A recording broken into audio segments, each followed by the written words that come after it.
พទុនដែលយើងប្រើប្រាស់លុយធនាគារឬក៏ខ្ចីលុយធនាគារយកមកដើម្បីសាងសង់ផ្ទះជាកម្ម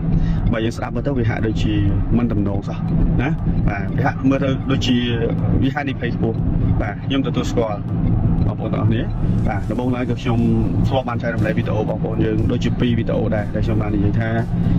សម្រាប់របរផ្ទះជាកម្មមួយនេះបងប្អូនមិនគួរយកលុយធនាគារឬក៏លុយកម្ចីដើម្បីសាងសង់នោះទេ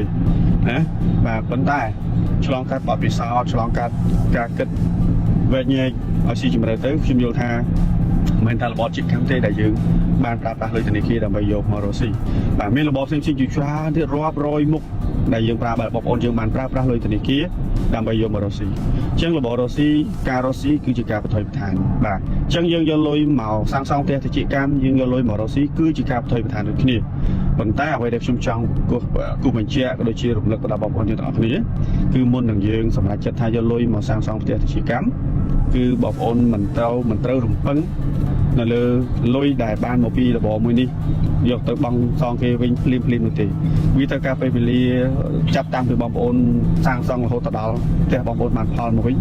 ហើយណាមួយឆ្នាំកន្លះទៅ2ឆ្នាំដែរទើបបានចំណូលមកវិញបណ្ដាចឹងណាបងប្អូនបាទអញ្ចឹងបានន័យថានៅពេលដែលបងប្អូនសម្រេចចិត្តប្រើប្រាស់លុយធនាគារដើម្បីយកមកសាងសង់បងប្អូនត្រូវប្រកាសថាបងប្អូនមានរបរមួយដែលរឹងមាំដែលមានចំណូលថិតទេហើយជារបបមួយដែលបងប្អូនឆ្លងកាត់បទពិសោធន៍មកគឺអាចទុកចិត្តបានថារបបមួយនេះគឺវាទៅមុខហើយណាបងប្អូនបាទទៅមុខហើយបាទខ្ញុំឧទាហរណ៍ដូចជាបងប្អូនមន្ត្រីរាជការអាចបងប្អូនអាជីវករដែលមានរបររកស៊ីមានចំណូលថេរមានចំណូលល្អប្រសើរបាទបុគ្គលិកក្រុមហ៊ុនស្ថាប័នបាទ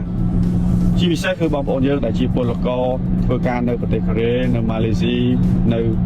ប្រទេសជប៉ុនឯជាដើមដែលមានប្រាក់ចំណូលល្អគឺបងប្អូនយើងអាចពិចារណាប្រើប្រាស់លុយធនាគារយកមកសាងសង់ផ្ទះជាកម្មបានដោយបងប្អូនរំពឹងទៅលើប្រាក់ខែក៏ដូចជារបស់បងប្អូនដែលមានស្រាប់យកមកបង់សងធនាគារបាទតម្រាំតែផ្ទះជាកម្មរបស់យើងអាចមានសមត្ថភាពចិញ្ចឹមខ្លួនឯងបានក៏ដូចជាមានសមត្ថភាពផលិតលុយដើម្បីយកទៅបង់ធនាគារបានគឺបងប្អូនមានចំណូលសត្វដើម្បីយកទៅទប់ទល់វាណាបងប្អូនបាទអញ្ចឹងបងប្អូនចង់លម្អិតពាក់ព័ន្ធទៅនឹងប្រភពទុនដែលបងប្អូនប្រើប្រាស់លុយធនាគារនេះគឺបងប្អូនអាចលម្អិតជាមួយខ្ញុំបានណាបាទខ្ញុំជួយគិតជួយគូជួយពិចារណាជួយសម្រេចចិត្តជួយបងប្អូនយើងហើយបងប្អូនយើងយកទៅគិតគូរយកទៅវិភាគយកទៅសម្រេចចិត្តខ្លួនឯងទៅតើគួរឬក៏មិនគួរបាទជួបគ្នានៅវីដេអូក្រោយទៀតបាទសូមអរគុណ